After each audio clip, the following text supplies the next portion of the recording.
Are you a first responder, a veteran, a doctor, a nurse, a teacher, or a Let's Go Blues radio listener? Of course you are. If you're in the market to buy or sell a home, call real estate superstar Mike Burgoyne today at 314-753-4060 or email him at mike@strikewithmike.com to earn special rates today. 60 Pickleball is an industry leader in high-end pickleball paddles. Use discount code CPRICE10 to get 10% off at 60pickleball.com. Don't get stuck on the court with an inferior paddle. Go next level with 60.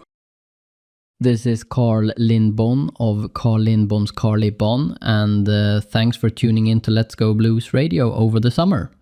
You'll hear some of Jeff Ponder, a little of Bill Day, and unfortunately some of that nasty American Curt Price. Enjoy the show. You made it. You're here. Let's Go Blues Radio welcomes you. We are the original and longest running blues hockey podcast. This is episode number 39 of season 14 and the 520th episode of all time. Support for Let's Go Blues Radio is, of course, brought to you by Mike Burgoyne of Real Brokerage Realty. Check out strikewithmike.com and get started selling your current home or buying a new home today. That is strikewithmike.com. On today's show, we welcome Stephen Hoffner, the director, producer, shooter, and editor of The Cannons Brothers on Ice documentary. This documentary follows the longest-serving minority hockey program in North America, the Fort DuPont Hockey Cannons in Washington, D.C. It focuses on two teenage boys and their legendary coach, Neal Henderson, as well as their families and teammates over one season. Obvious ties for this go into the city of St. Louis because this is I guess, the lower economic area of Washington, D.C., and it just kind of goes to show like that, you know, you can bring everybody together, obviously in different ways, but how hockey can do this. If you're wanting to watch the documentary, it is out now. It's available periodically on NHL Network. So if you have NHL Network, make sure you just kind of, I guess, go through your guide to find out when it'll air. But we are, and I say this and I mean this, we are working to get it available to St. Louis area people on a streaming basis, or maybe even shown somewhere, maybe was it FanDuel Sports Network now? I don't know. But this is an excellent documentary, and I think it's something that people need to see. So I'm all for trying to get this thing out a little bit more. It's an incredible story about racial tension and how hockey's brought the community together in this area. But I won't say any more. We actually, as they say on the late night talk shows, we've got a clip. It all began in a driveway with his son and a few neighborhood kids. Now, the longest-running minority hockey program in North America. In one of Washington, D.C.'s poorest neighborhoods, it's changing lives. I have a saying, when I look in the mirror, I say, what can I do to help somebody today? Welcome to Fort DuPont Hockey. I guarantee you there's no other hockey club like Fort DuPont. I don't care what color you are. I'm like the puck. Puck don't care who hits it. I want to see you crack that ice. I'm trying to save you from going through what I went through. System ain't set up for us to win. What do you think about me being police cadet? If you like it, I love it. My goals at school, it's a lot of them. I sent off your stuff for Johnson & Wales. The Capitals have a scholarship that I want you to do. The reason I chose hockey over other sports is because many black folks tried nothing different. We've been through a life-changing experience. We've been homeless. I shelter my boys. I have to, because if I don't, the streets gonna take them, and I'm not gonna allow the streets to take my sons. Yeah! You have to keep your grade average up, because I ain't got no money. I'm a poor black lady struggling. You know, coach is not coming, right? Yeah, the wife is in the hospital. You need to pass these other classes to graduate. The hydro man came and turned off our lights. We got to wait on x-rays and all of that. There's no opportunities here in this neighborhood. We live in Washington, D.C., the nation's capital. I want to talk to you about our opponent, okay? Hockey in Newark, these guys getting better every year. This is a high school team you're facing. We have to protect the house. 1, 2, 3, Cannons! To be honest, what this team mean to me, it's like another family away from your actual family. We have a troubled world today, and I hope we can all stop for a second and realize the values that we do have. The American dream belongs to everyone.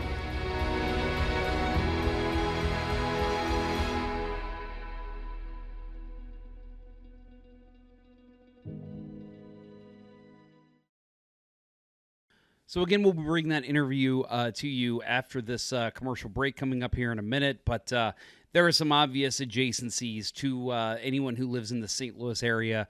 And even if you don't live in St. Louis, I mean, this is an excellent documentary, very well done.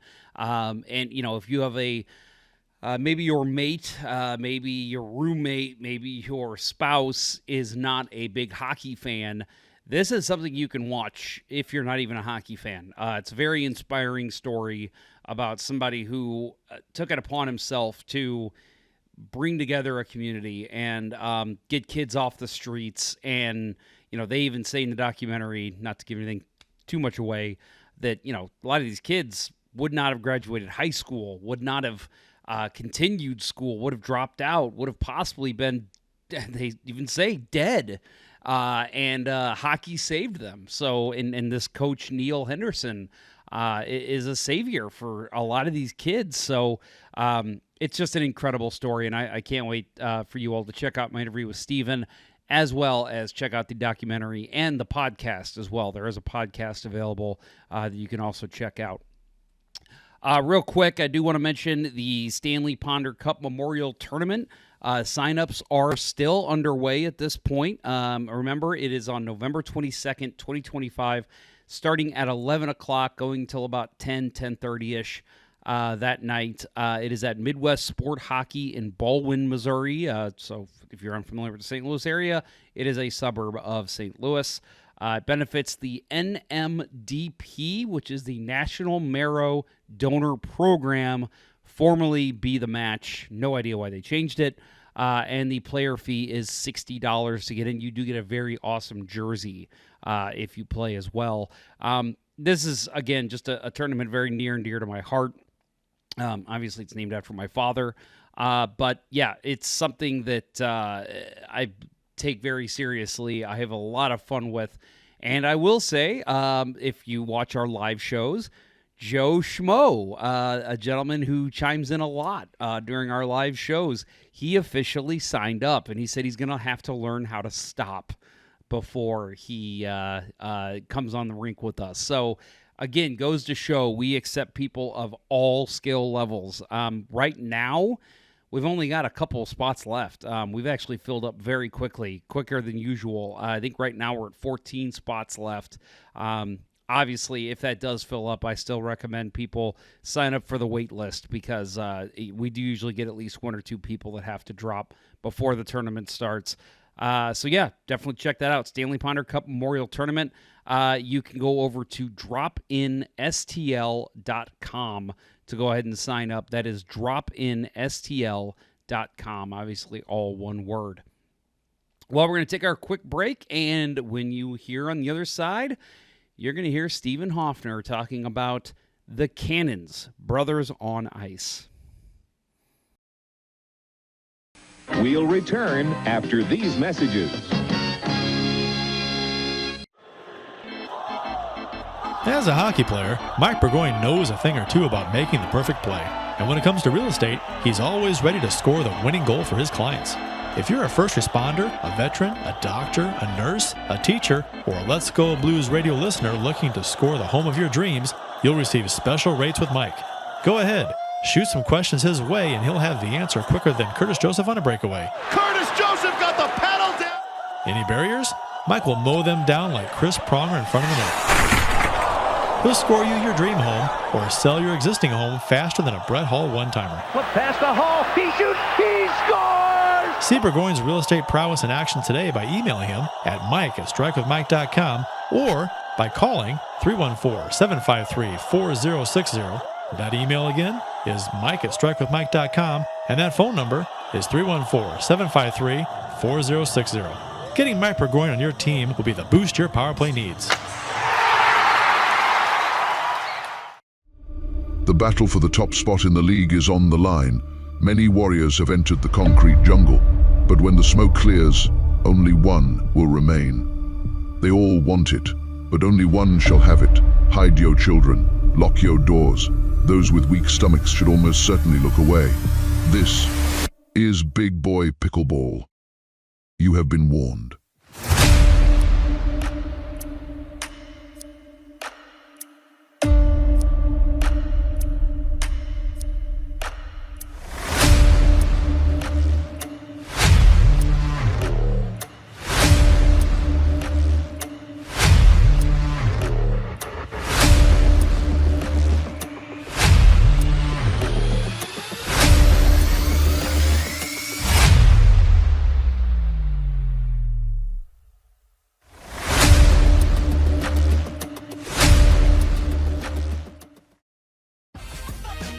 And now, back to Let's Go Blues Radio, the longest running St. Louis Blues podcast with Price, Ponder, and Day.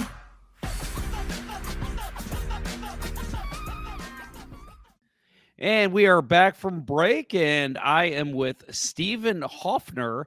He is the director, producer, shooter, and editor of the Cannons Brothers on Ice documentary. There's a couple other documentaries he's worked on that we will definitely be speaking about as well. But Stephen, I wanted to thank you for taking time to join the show and talk to Blues fans about this amazing documentary that you have shot over the last couple of years. So again, thank you for joining the show.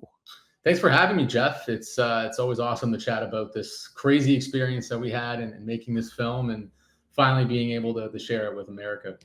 Yeah, and I think that there's a lot of connections here. I think with the St. Louis area, there's a lot of grassroots campaigns that are getting started around here that deal with trying to get inner city youth involved in hockey because it's such a good team sport for people to learn from, as we will talk about. But we'll get to that in a minute. A couple questions I wanted to have for you in general. First of all, I know you said you're from Toronto, so are you a big Maple Leafs fan? Yeah, unfortunately, unfortunately, I am. It's been a hard few, 50 years, but it's one of those things that you just kind of got to get over as a Leafs fan, and an expected disappointment come playoff time.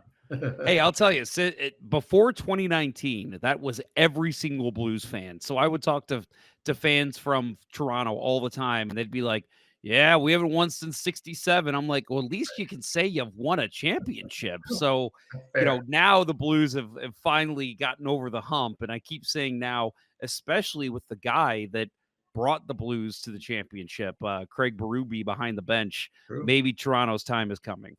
Yeah, he's hard on these guys. He has accountability. But at the end of the day, you've got to have your main guys produce. And unfortunately, we just haven't been able to get that core four going. And everyone wants to blame Mitch Marner, but I think Marner's an unbelievable player. And I think he's going to probably win a cup in Vegas in the next 5 years. And it's going to look just like the Leafs did with Bill Kessel and all these other guys who bailed and won a cup, like Kadri. Don't get me started. I was gonna say, I'm like, the list just keeps going, right? Again, that was the Blues. Brendan Shanahan, Brett Hall. I mean, the names just Chris Pronger. The names just go on and on and on of players that left and won a cup. Doug Waite, and it was just like, oh my God, like this keeps happening. But again, when you finally witness your team win the cup, there's nothing like it. And for fans like us, it was probably even more wonderful because it was just finally getting over that hump was an achievement in its own, and being able to witness it in your lifetime. I really do. I do hope I sound sincere when I say I do hope that happens for Toronto fans. I appreciate that, man. Hopefully they don't face the Blues in the final that year. So you won't have to. Yeah, because then I'm about to root against you. So Yeah, exactly. well, Steven, again, we've talked about you directed, produced, shot, and edited this entire documentary. You've done other things for the NHL and the NHL Network. Behind the Stripes was a documentary that you've done in the past. What can you tell me about Behind the Stripes? Well, Behind the Stripes came out right before HBO came out with their cutting edge, 24/7 series with the NHL. And of course, all access stuff that we're very used to now, Road to the Winter Classic, and obviously now with the new Amazon Prime series. But that documentary was, I think, a stepping stone to what we saw moving forward in the NHL and their I guess their need for an all access type of documentary. And for me at that time, I was still young. I was in my mid 20s. I was ambitious. I wanted to do this documentary. I was working with NHL hockey operations and officiating. And I knew what a great team we had on the ice with the officials, and nobody knew that. Everybody thinks the refs are all these, bunch of hooligans or guys who don't know anything. But they're amazing. They're great guys, hard workers. And I wanted to show what goes on behind the scenes. That this is a tough life. They travel almost 2/3 of the year by themselves. They don't see their families, and so I wanted to show an all access documentary. So we mic'd up one veteran referee and one rookie referee at the time, and I remember when we released that in 2010, it almost got blocked. It was like, whoa, we can't hear the dialogue on the ice with the ref. Like that's deception, whatever. And I'm like, well, look, the teams knew we were shooting that night. Like, don't worry. And it literally went all the way up to the commissioner to approve the video. And when we released it, it was, a lot of, positive reviews. And they released it during the Cup final that year with Philly and Chicago. And that was sort of the beginning of my career as a documentary artist. And I haven't looked back. So, I mean, we have to talk about St. Louis native Tim Peel. What happened with him, which I always say is unfortunate because those types of conversations likely, I mean, I'm not saying that, refs are out to get teams, but I think those types of conversations of, yeah, I just want to call a penalty on this team. Like, we're all human, So, like, how much of that kind of stuff did you pick up and hear when doing this Behind the Stripes documentary? Well, I mean, we picked up all kinds of dialogue, and some make it into the final edit and some don't. But, to your point, I mean, there's lots of dialogue that these guys have on the ice. And, Peelsy was one of the most well-liked guys. I know there was always a yearly survey with which referees were the most liked. It was always including, Wes McCauley and Kelly Sutherland, and Peelsy was always on that list. Tim, I got time for. He's a great dude. I mean, I think he was in his final year that year anyway, or his final 2 years. So, it wasn't like the end of the world for the guy, but unfortunate moment for him. But, it actually happens all the time. Like the mic will go on as before they're calling the penalty or whatever. And you might hear a piece of dialogue that you're not supposed to, but hey, if you can't talk to the guys on the ice, you can't really referee, and you've got to be a good communicator. And I know Tim was, for sure. Yep. Yeah. Agree 100%. Say what you will about Tim and his post-reffing career, but I'll say as a ref, I know he was always really respected. And again, just an unfortunate moment for him. But it is fun to, and again, I'm friends with a ton of referees, guys that, do some amateur work, and they are typically some of the nicest people you'll ever meet. And they know the game too, which is really cool because for me, it's like, I'm a student of the game. I've played my whole life. I've worked in the media. I've, done some broadcasting type work. And, but it's like, they just see the game so differently. And it's so interesting to hear their perspective on what's going on out there. Absolutely. I mean, that was my introduction to the NHL, was the NHL officials. And they're really the ones that call the game. If I remember when I started with NHL Studios, and I wanted to mic up the refs. That was one of my first, initiatives. And I remember the gentleman in charge at the time was like, "Why would you do that? Like, who cares about the refs?" I'm like, "The refs are the only ones who talk during the games. Like the players just go, yeah, okay, oh, whoa, whatever, F this or F that. Like that's it. And that's all you get, where the refs actually narrate the game, right? So it's very interesting. Yep. Another documentary real quick I wanted to ask you about was NHL life and over your time working in directing and producing, you've won 7 W3 Silver Awards, which goes out to good filmmakers. So that's obviously very exciting. But yeah, tell me about NHL life. Well, NHL Life was a really amazing series I was able to create and produce, be a part of in every sort of facet. And that was a sponsorship that we had with L'Oreal Men's Expert at the time. They funded it. And what we did was we followed a day in the life of NHL Life. So that's what it was. But it was a cross-pollination of every person that's involved in the game. So we followed a referee. We followed, a player. We followed a superstar player. So some of the names that we followed were some really great people like PK Subban, who was just emerging as a star at the time. And in fact, David Backus was one of our subjects as a player. And so that was actually my first time into St. Louis, meeting David. And he's a huge animal lover and someone who's really involved in that community. He also has his pilot's license. So we hopped in a plane with him and flew around. Great guy. I can't say enough about David. I know he's retired now, so shout out if he's watching, but hopefully he remembers me. But I remember we were shooting with David, and he kept, during the interview, kept kind of cracking his neck. And then the cinematographer's like, "Is everything okay?" And David was like, "Dude, I get hit for a living. What do you want from me?" I was like, okay, fair enough. But yeah, that was a great series, and we were really fortunate enough to win 7 Web Awards for it. Since it was, they were all like 6-minute vignettes that premiered on YouTube, our NHL YouTube channel at the time, and NHL.com. And that was really the first series-based content that I was able to shoot with the NHL. And but just a fantastic opportunity to tour North America, meet these cool personalities, and yeah, like I said, my first time in good old St. Louis, which was a real thrill. Yeah, that's fantastic. So, what do you remember about our fair city, and what would ever bring you back here? Well, I'll tell you something, and we can plug it later, but I would love to come back and show our film, the Cannons, because it hasn't had its Midwest debut yet.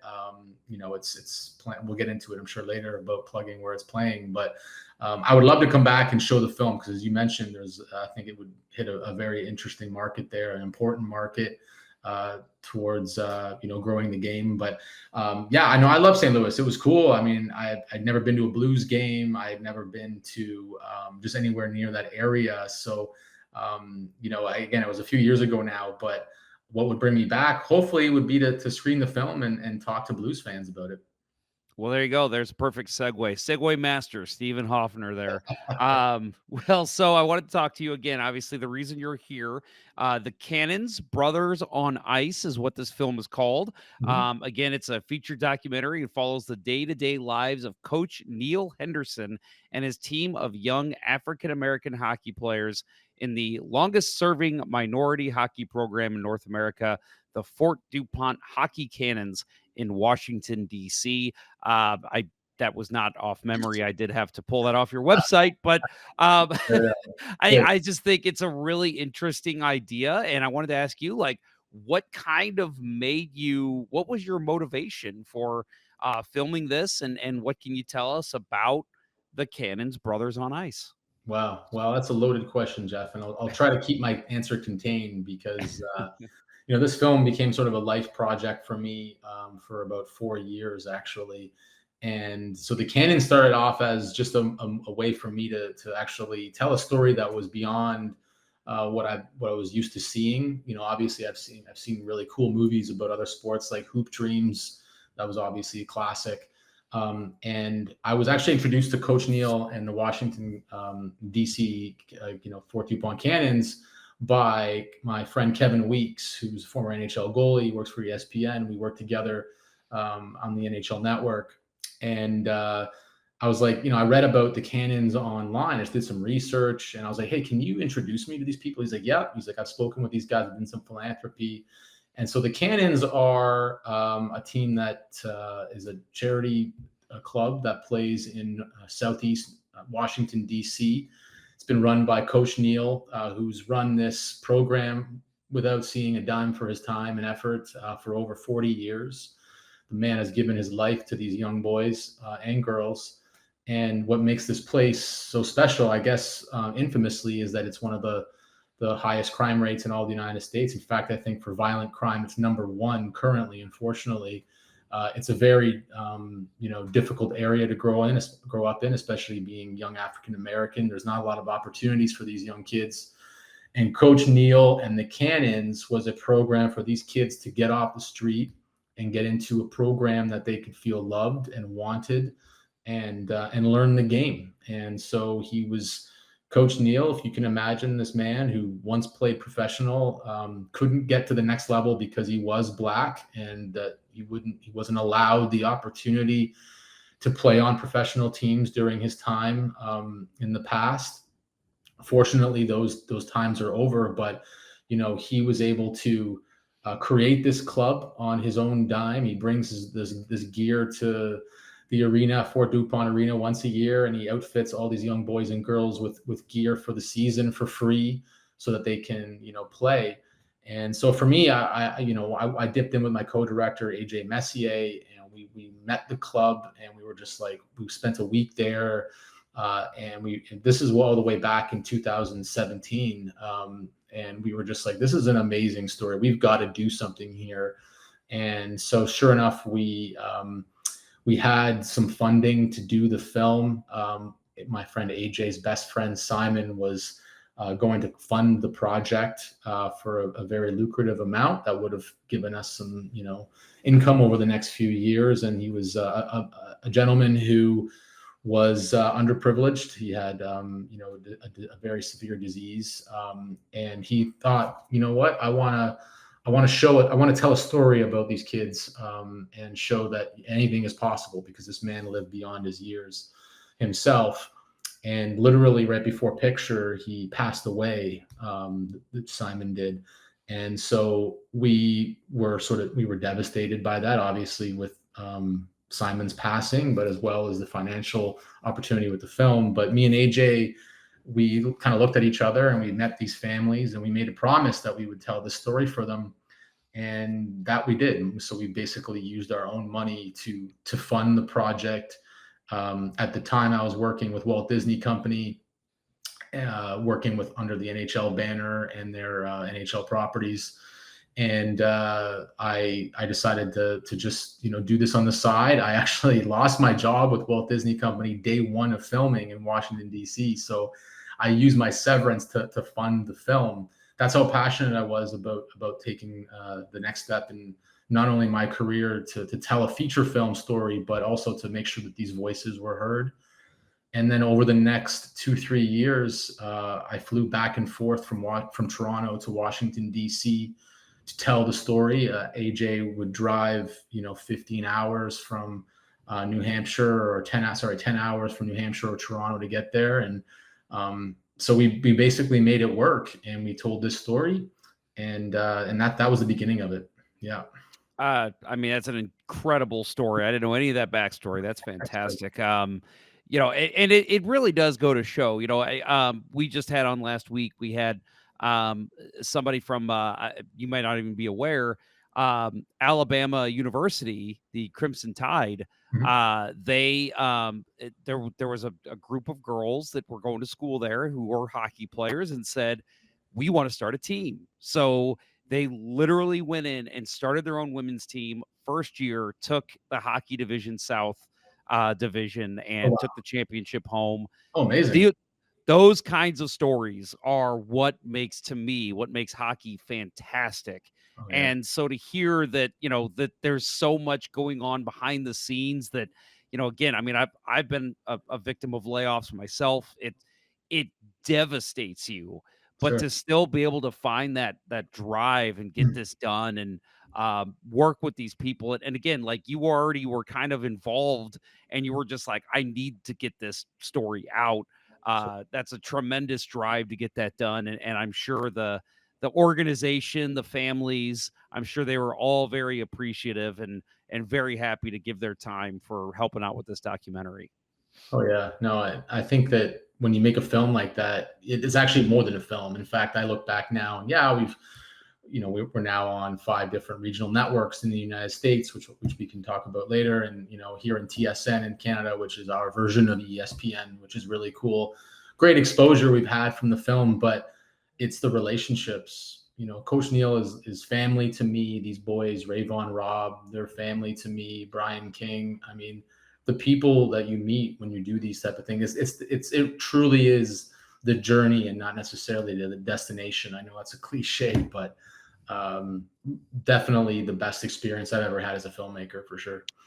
So you mentioned your friend Kevin Weeks, guys like Anson Carter come to mind, Willie O'Ree, obviously the pivotal name that comes to mind in this situation. But how big of a factor was it for these young boys to kind of see, I hate to use the cliche, guys that look like them, but how much of a driving force was it for them to see, like, these guys, look at the way that they've been able to step into the game and make a difference and make a lasting change. I mean, was that kind of a driving force for them? It's funny you asked that, because I was always pressing a lot of racial questions with the club and the boys and Coach Neal. And to be honest, they didn't really bite to that. The people there are really just interested in looking up to just anybody that can give them education and can be a helping hand. I know those kids love Ovechkin. The Washington Capitals have done a lot of work in that community. So, they adore that club. They adore the Capitals. And I for sure. I mean, I think Coach Neal being person of color and all the coaches, for the exception of one being black, I think that certainly helps in terms of the way that they can communicate. But, I think there's one shining star that I'm sure makes a difference, and hopefully moving forward is a gentleman by the name of Dante Abercrombie, and he was basically one of the students that Coach Neal coached many years ago, and he's now gone on to coach. He's coaching now, I think, the first HBCU college black team in the United States, in Tennessee, if I'm not mistaken. And he was working with the Toronto Maple Leafs. He's gotten some real success, and don't be surprised if he makes the NHL one day as a coach. So those type of stories, because this guy came from that neighborhood, worked under Coach Neal, and kind of get to that next level. That's the type of thing I'm sure that if I'm a 15-year-old boy or girl going, okay, like I can make it, I can, get out of this maybe scenario and learn from Coach Neal and advance my life in whatever way. So I always say that, and obviously doing what I do here, podcasting and about hockey, it does provide like different insights from different guests I've had. And just there's always like things that I take away from every single interview, and kind of in a way like changes the course of the way I think of the sport.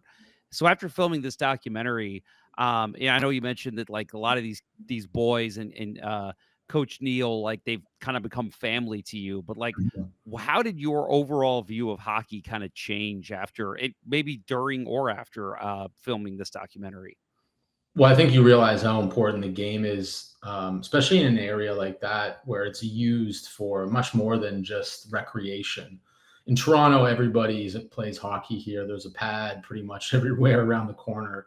So it's sort of taken for granted. But, in Southeast DC, I'm not sure how many ice rinks there are in St. Louis, but there's not many in Washington, especially on, east of the Anacostia. So it's, there's only one rink in where these boys can play. It's Fort DuPont Arena.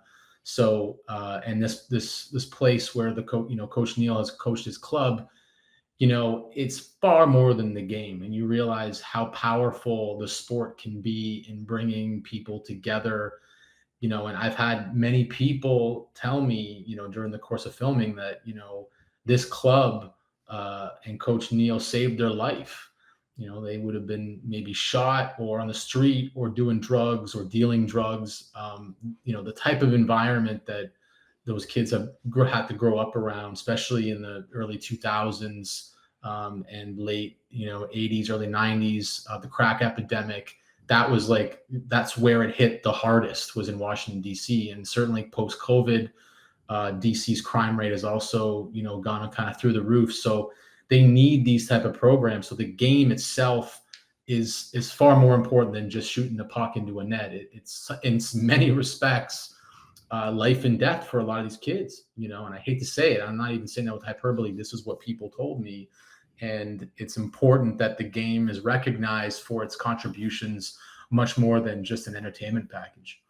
Yep, and again, that's something I've noticed as somebody who's refed and coached in my time as well. It just takes on a different life of its own, and being able to, provide that kind of outlet, I guess, for these kids, just has to be life changing. Now, something that I've seen, if you go over to, actually, the website is thecannonsdocumentary.com. Something I saw quoted on there a few times is hockey has no color. Kind of a loaded question here, but I mean, what does that mean to you? Yeah, I mean, I think that that was sort of a mantra that we kind of pronounced during filming. I don't even remember who said it first. It might have been me, but I think that it depends on your point of view. Some people want to lean into color. For us, we wanted to show that we're all here to do the same thing. We're all here to play the game and enjoy it. It doesn't matter what race or color or where you're from or sexuality. We all have a right to play, and we're blind to that type of color. And I think, and that's our poster is black and white, so we kind of did that purposely to kind of emphasize that point. Yeah, that's fantastic. So, obviously, these boys, they're a good team. They play against other teams in the area. Did they have to face any kind of racial discrimination against other teams? And if they did, how did they overcome it? Yeah, so it's a loaded question, Jeff, because the team itself is it's more of a program than a competitive club. So certainly through the decades, they were more of a competitive team. They played in tournaments and such. And when we started filming, it was more of a program, and they weren't playing in like loaded tournaments. So for us, that was actually one of the storylines, is that they couldn't find games to play with other clubs because the infrastructure just really isn't available in that area for a club like that to play games. So, but yeah, I mean, during our filming, we never encountered any racism. I mean, we're also talking, only a handful of years ago. So when we began filming, but, certainly throughout the years, we heard players and testimonials you'll hear in the film, if you get to see it, the racism. They wouldn't allow a lot of the black kids to play or to even enter the arena back in the day because they just wanted to watch. It's hockey, generally speaking, has been mostly a rich man's sport, mostly a white man's sport. And, I think that Coach Neal doesn't have this attitude of like, well, you say this, I'm going to, punch you in the face. He's more like, you know what, we're going to beat him on the ice. That's what his whole mantra was. Like, they can say whatever they want, they can whatever, but we're going to hit them. We're going to bruise them, and we're going to put that puck in the net, and we're going to show them who's boss. And that's what they did. And, they won a few purple puck tournaments, which was a big thing down there back in the day. But he always took the high road. I think it's that Michelle Obama line where it's like they go low, we go high, or something like that. Yep. I can't. That's pretty much epitomizes Coach Neal, I think.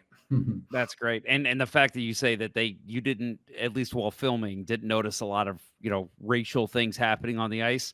Right. Hey, that's a great thing. That is excellent to hear, because that was not the case even 20 years ago. I mean, there was I want to say it was Anson Carter. It might have been Mike Greer. I can't remember, but I remember there was a situation where there was racial slurs being thrown at him on the ice. And it's just, that should not be happening. And to hear that they're not dealing with that, that is a very positive step in hockey.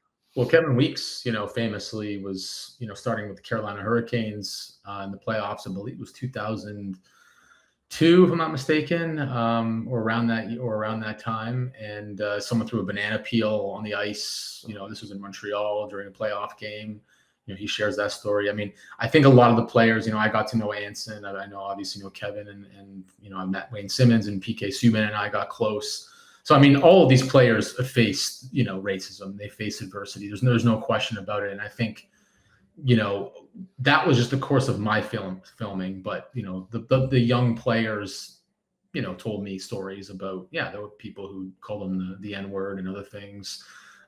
And they would just, again, they learned through that program to take the high road and to play harder on the ice, because you can't let them win. You can't let people like that, not just get away with it, but the moment that you lose your cool is the moment they've sort of won. They've got to you, right? But if you can beat them at the competitive sport that you're playing with against them, that's the real win. Yep, I agree. Yeah, I actually play with a few females myself, and they've told me stories before about how it was, they got called some kind of slanderous name, and then they went out and scored a beautiful goal, and then it's like, oh, I'm sorry, what did you say to me earlier? So yeah, that kind of feeling, I'm sure, is fantastic for those boys when that does happen. Absolutely. So I wanted to ask you also, Russell Westbrook is actually a name that's attached to this film as an executive producer. How involved was Russell Westbrook with this film? So Russ came about with us because of our other executive producer, Rob Ford.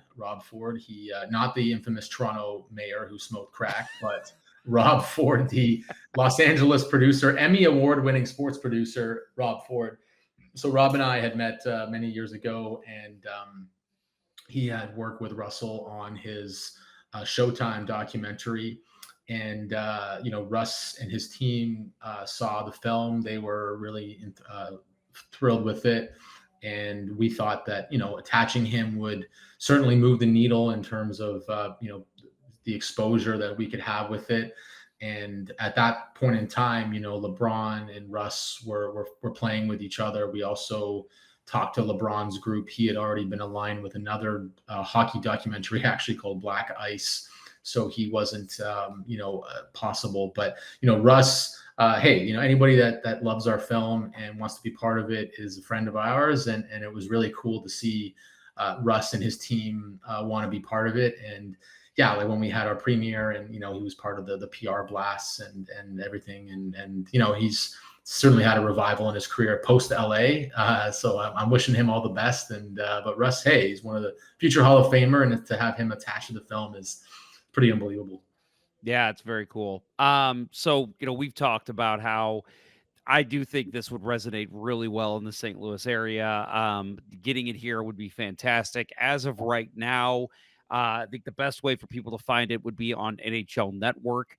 But if in case because we have listeners all over Canada, New York, I know for sure. I think even the Washington area, we get listens. So where can people find it, whether in their region or streaming or whatever the best way is for them to find it? Yeah. So, I mean, I think we should start right here and now and try to get a petition or talk to the Blues about screening the film, maybe in Black History Month or a time that's appropriate for them. So we did actually have some club screenings with the Los Angeles Kings and Washington Capitals. So, it wouldn't be the first time we do that. So, but let's get that going. But yeah, the Cannons is available. If you're in Canada on tsn.ca, it's streaming exclusively there, as well as airing on TSN, which is our ESPN version here in Canada. But it's also airing on Monumental Plus and Monumental in the Washington, D.C. area, on Nesson, which is in the Northeast area, Pittsburgh area, as well as Altitude Plus, which is Colorado region, as well as MSG, which is New York area. So, and again, that's airing on the linear broadcast as well as on their streaming networks. So, and obviously NHL Network, which it's not airing online, but they are airing the film quite frequently. I encourage everyone to just follow us on Insta, the Cannons documentary. We have updates all the time for anything that's happening. And, for us, I think it's, look, I mean, to have 5 broadcasters pick us up in the United States, the major sports network in Canada to pick us up, it really validates the work that we've done and this wonderful story that we were just so honored to tell. Yeah, and again, it's an excellent story. I think it would resonate well here in St. Louis. I will put a call out right now to the St. Louis Blues and say, let's get this screened here. There are some great names that have been attached to the Blues over the years that would probably be very involved in doing that. Fred Brathwaite, Jamal Mayers, Bryce Salvador all come to mind. Yeah. And yeah, I think that would be an excellent thing to show people. Ryan Reeves, another big one. Sure. Very, very awesome charitable gentleman. So, yeah, let's do that. I agree. Let's try and get the petition started. Also, for anyone who's kind of interested in learning more, I will say that you do have a podcast out. It's called The Godfather of Hockey: The Making of the Cannons. You can find that, I believe, everywhere on Spotify, Apple Podcasts. So if you're kind of wanting to learn more, hear more about the kind of behind the scenes stuff, I would definitely recommend people check out The Godfather of Hockey. You actually have Coach Neal on that, correct? We do. Yeah, we've got some really cool guests. We had, Senior Vice President Kim Davis from the NHL, who's in charge of, diversity, inclusivity at the league. So, having some of those guests talk about the film and be part of it, obviously some of the coaches, and it brings different perspective on how we made it. Because as I said, it's a pretty unique way, especially seeing two white dudes from Canada flying into Washington, D.C., into this area. We were definitely fish out of water, but really, really amazing to be able to meet these families and tell the story. And there's a story behind the story too, obviously, and that's what the podcast is all about. So I mentioned the website, The Cannons, and that's with two N's. Well, I guess technically three N's, but thecannonsdocumentary.com. What about any other kind of social? You mentioned Instagram. If you have any of those handles available, let's go ahead and share them with our audience now. Yeah, so at the Cannons documentary on Instagram is our main page. We also have an X Twitter account, The Cannons documentary.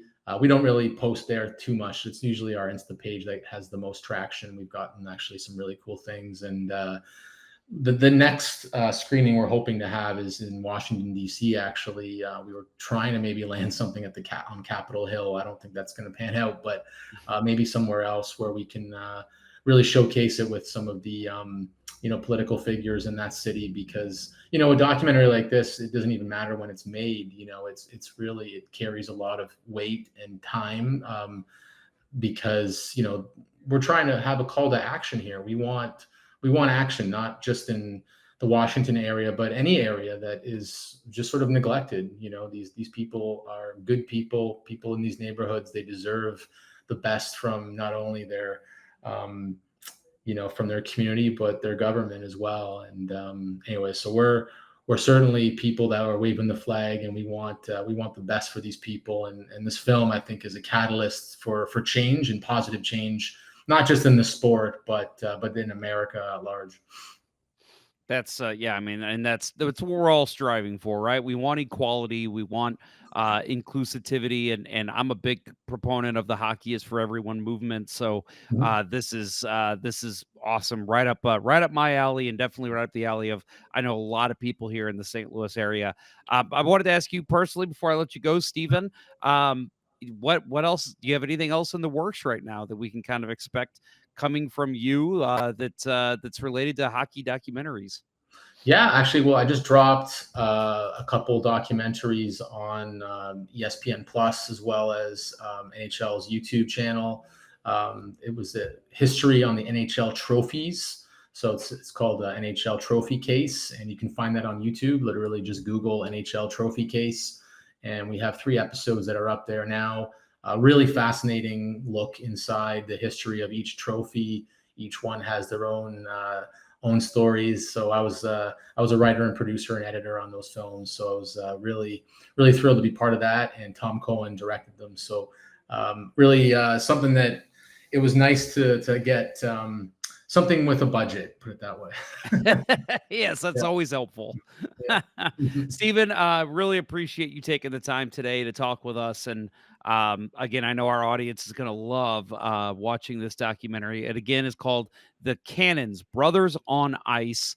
Again, look for it on NHL Network right now, but hopefully we will get this streaming somewhere in St. Louis. Stephen, thank you very much for your time, and best of luck with all the documentaries moving forward. Appreciate it, Jeff. Thanks for having me, bro. Yep, thank you. Well, I again want to thank Stephen. Just an incredible interview and just an incredible story. So when I interviewed Stephen, I had not seen it, the documentary, but since then I have watched it, and I watched the director's cut as I was hoping to, and it was amazing, just absolutely amazing, and cannot express enough. People need to see this. I am actually going to reach out to the St. Louis Blues and see if anyone I know is still there, and see if we could possibly get something going here. I would love to have Stephen in town and do what we can to have like a nice premiere for this. And again, if we can get like FanDuel or even just like the Blues YouTube, I don't know what Stephen's preferences are, but if we can get somebody to pick this up to where people in St. Louis can see it. Such an inspiring story, and I know that the Blues fan base will love to see it. And again, not even just hockey fans, people who are just interested in an uplifting story such as this. Next week, it's kind of what I told you last week. Still up in the air on exactly what we're doing, but I know that pretty soon we're going to have an episode with Curt and Bill. They're wanting to come back on and just kind of, not a whole lot of news has come out over the last couple weeks, but still, a lot of fun just coming on the summer show and talking and having fun. There's also been talks of something we did a couple of years ago. I think we only did it once. Something we called the Men's League Minute, where we literally just sat with guys that I play hockey with, and we just talked about playing beer league. So something possibly in the works for that as well. Might do one of those. Those are always fun. But stay tuned. Again, the plan is to have a show every week, so we'll see if that continues over the summer. Support for Let's Go Blues Radio is brought to you in part by Mike Burgoyne from Real Brokerage Realty. Email him at mike@strikewithmike.com or visit strikewithmike.com today for all of your home buying and selling needs.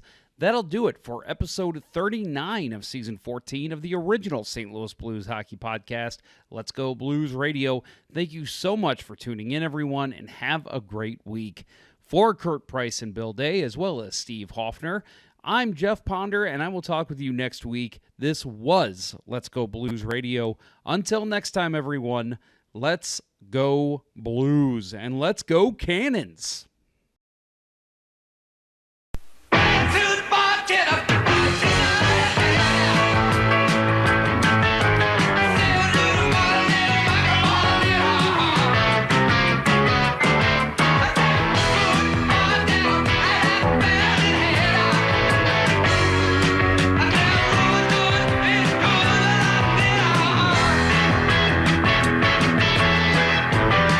A Mark Goodson television production. Sit, Ubu, sit. Good dog. One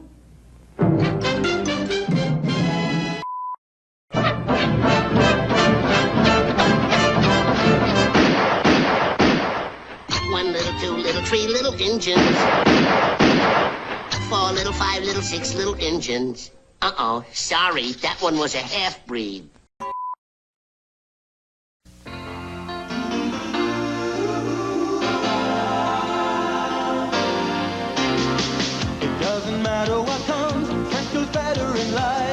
Mentos fresh and full of life.